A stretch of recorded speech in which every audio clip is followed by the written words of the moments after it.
السلام علیکم ورحمۃ اللہ وبرکاتہ۔ حضرت عمر رضی اللہ عنہ کے خدمت خلق کا انداز بھی بڑا نرالا تھا۔ گلیوں میں گشت لگاتے ہی تھے۔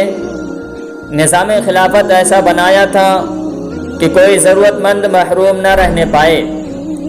حکام اور عمال بھی ایسے متعین فرمائے تھے جو ہر وقت راحت رسانی کی فکر میں کوشاں رہتے۔ ساتھ میں خود امیر المؤمنین حضرت عمر فاروق رضی اللہ عنہ بھی ضرورت مندوں کی حاجت پوری کرنے میں لگے رہتے، بلکہ آپ کی زندگی پوری انسانیت کی خدمت میں گزری۔ اسے میں آپ کو مزہ آتا اور دل کو سکون و راحت نصیب ہوتی۔ حضرت طلحہ رضی اللہ عنہ فرماتے ہیں کہ ایک تاریک رات میں نے حضرت عمر رضی اللہ عنہ کو دیکھا کہ ایک گھر میں داخل ہو گئے، اس کے بعد دوسرے گھر میں داخل ہوئے۔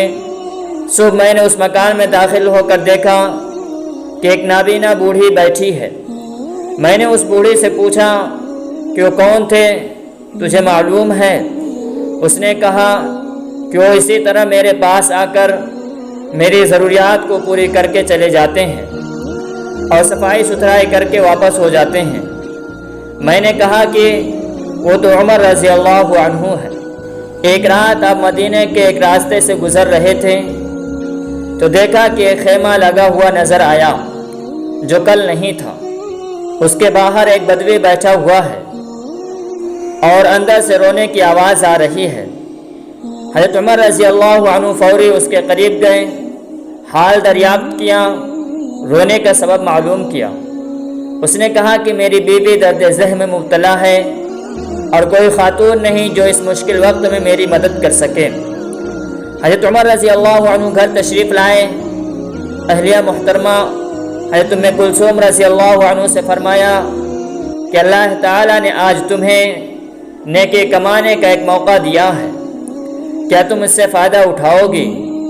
بیوی نے کہا کہ ضرور، آپ بتلائیے کیا کام ہے؟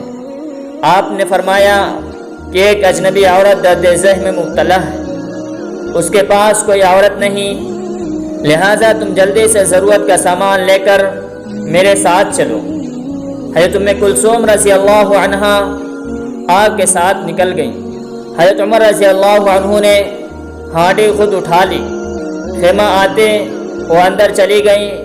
باہر آپ نے آگ جلا کر ہانڈی چڑھا دی۔ کچھ دیر بعد اندر سے آواز آئی کہ امیر المؤمنین اپنے دوست کو بیٹے کی خوشخبری سنا دیجیے۔ جیسے اس دیہاتی نے امیر المؤمنین کا لفظ سنا تو گھبرا گیا۔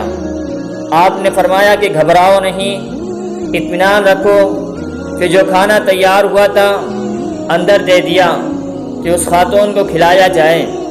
اس کے بعد آپ نے اس بدوی سے کہا کہ تم بھی کھا لو، بہت دیر سے بھوکے ہو، اور یہ کہہ کر رخصت ہو گئے کہ صبح آ جاؤ، بچے کا روزینہ مقرر ہو جائے گا۔ سیدنا عمر رضی اللہ عنہ کی مبارک زندگی میں اس طرح کے کئی واقعات ہیں کہ آپ نے خاموشی کے ساتھ لوگوں کی مدد کی، پریشان حالوں کی خدمت کی اور محتاجوں کی ضروریات کی تکمیل فرمائی۔